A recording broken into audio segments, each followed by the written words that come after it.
Hello everyone. ഇന്നിപ്പോൾ ഞാൻ കാണിക്കാൻ പോകുന്ന ഡിഷ് നമുക്ക് പെട്ടെന്ന് ഉണ്ടാക്കാനും പറ്റും, അതേപോലെ വളരെ എളുപ്പമാണ്. ഇപ്പോൾ ബാച്ചിലേഴ്സിനാണെങ്കിലും അതേപോലെ വർക്കിംഗ് ലേഡീസോ എങ്ങനെയാണ് രാവിലേക്ക് ചോറ് കൊണ്ടുപോകുന്നവരുണ്ടാവില്ലേ, അപ്പം അവർക്കാണെങ്കിലും എല്ലാം ഉണ്ടാക്കി കൊടുത്തു വിടാനും പെട്ടെന്ന് നമുക്ക് രാവിലെ ചെയ്യാൻ പറ്റുന്ന ഒരു കറിയാണ്. അത് കുട്ടികൾക്കാണെങ്കിലും ഇഷ്ടമാവും, ചെറിയൊരു എരിവും ഒക്കെ ഉണ്ട്. അപ്പം തീരെ ചെറിയ കുട്ടികൾക്ക് പറ്റില്ല, കുറച്ച് മുതിർന്ന കുട്ടികൾക്കും ഇഷ്ടമാവും. അപ്പം ഇത് ചോറിനാണെങ്കിലും നല്ലൊരു കറിയാണ്. ശരിക്കും പെട്ടെന്ന് നമ്മളിപ്പോൾ ഗസ്റ്റൊക്കെ വരികയാണെങ്കിൽ നമ്മുടെ വീട്ടിലുള്ള ഒരു കുറച്ച് സാധനങ്ങൾ വെച്ചിട്ട് തന്നെയാണ് നമ്മളിത് ഉണ്ടാക്കുന്നത്. ഇത് ശരിക്കും എനിക്ക് പറഞ്ഞു തന്നത് എൻ്റെ ഒരു ഫ്രണ്ടാണ്, സുജയാണ് എനിക്കിത് കാണിച്ചു തന്നത്. അപ്പോൾ സുജ പറഞ്ഞു ആദ്യം ഇതൊന്ന് ഉണ്ടാക്കി നോക്കുക, ഇഷ്ടപ്പെടുകയാണെങ്കിൽ കറി ആൻഡ് സ്പൈസസിലൂടെ എല്ലാവരെയും ഒന്ന് കാണിക്കാമല്ലോ എന്ന് പറഞ്ഞു, എല്ലാവർക്കും ഒന്ന് പറഞ്ഞു കൊടുക്കാമല്ലോ.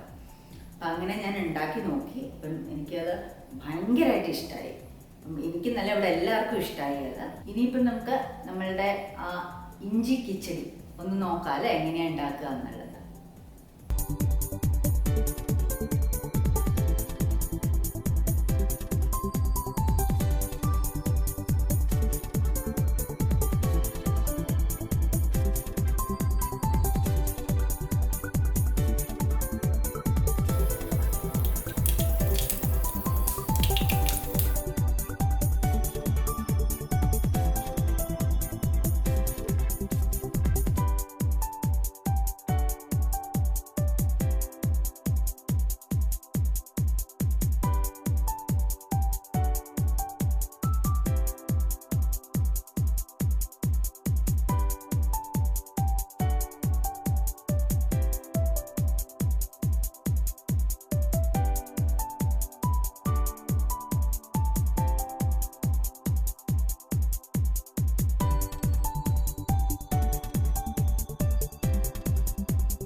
ഇങ്ങനെ നമ്മുടെ ഇഞ്ചി കിച്ചടിയുടെ റെഡി.